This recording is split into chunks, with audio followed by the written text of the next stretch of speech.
There must have been a great deal of excitement in Bethlehem that first Christmas Eve.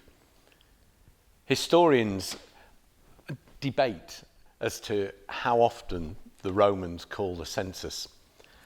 Some record that every 5 years in Rome itself, the men would have to go and register so that the Romans could claim their taxes. But Luke is unafraid and quite happy to make a historical statement that Thaddeus read for us, pinning down that this was a special census as it drew people to their ancestral homes. See, the excitement must have been there as long-lost, distant relatives saw each other for the first time in who knows how many years.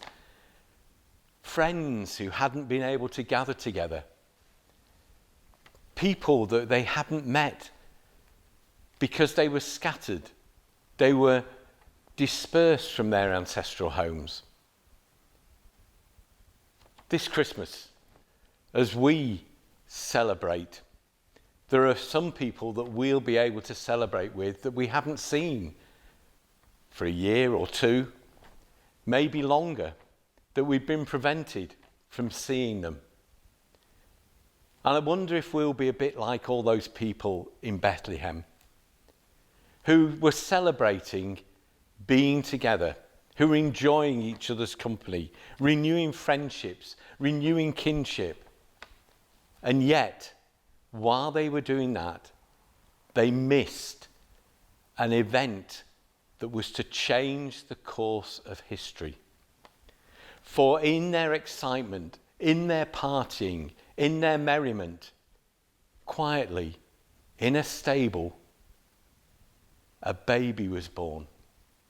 And he was laid in a manger by his loving mother.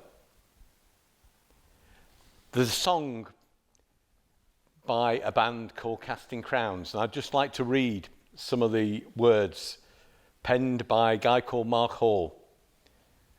O little town of Bethlehem, looks like another silent night.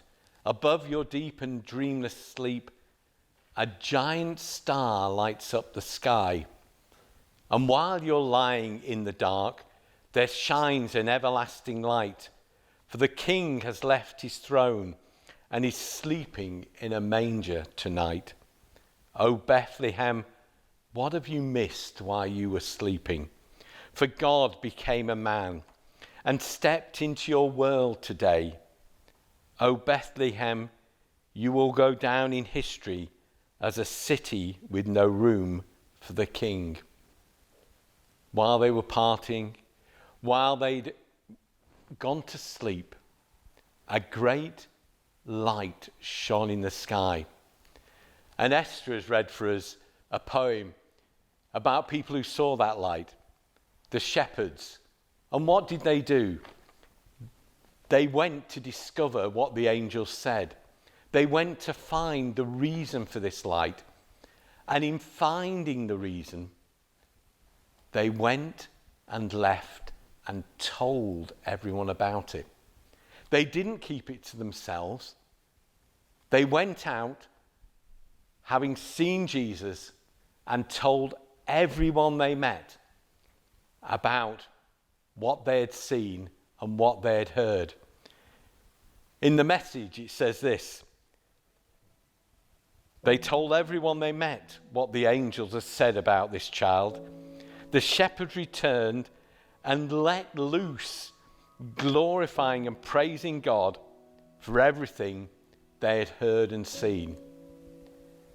Back in the Old Testament, there were a couple of guys who were outcasts really from their society, who were outside a city wall, outside the protection of the city, and the city was being attacked by an enemy army. And God stepped in and did a miracle. And these guys were the first to realize and see this miracle. And what did they do?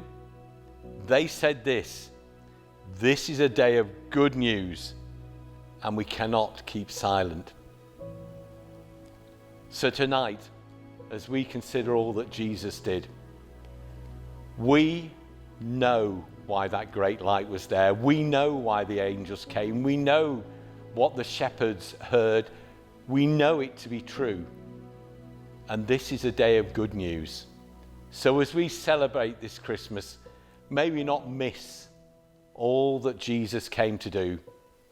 And may we not miss also the opportunity to shed his love and spread his message, because the Saviour of the world was born this night in Bethlehem.